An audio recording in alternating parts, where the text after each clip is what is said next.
And his question is, how would you recommend I take up starting my hot chocolate food truck? And how much of a markup should I price the products at?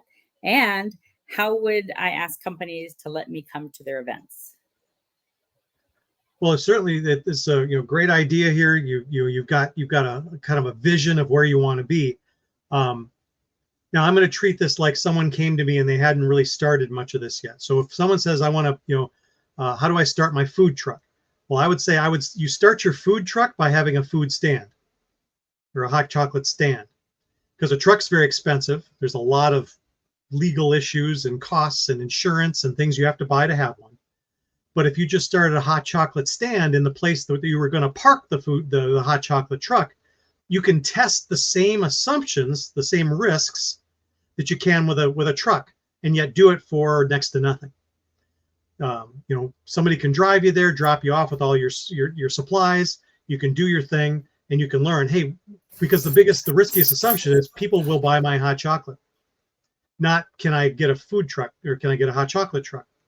So my advice would be to really test the lowest fidelity version of this that will test your risky assumptions first.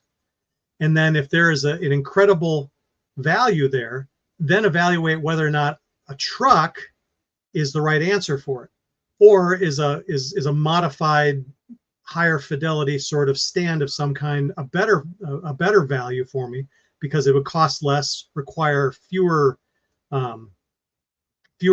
constraints like insurance policies and legal issues and permits and that kind of thing.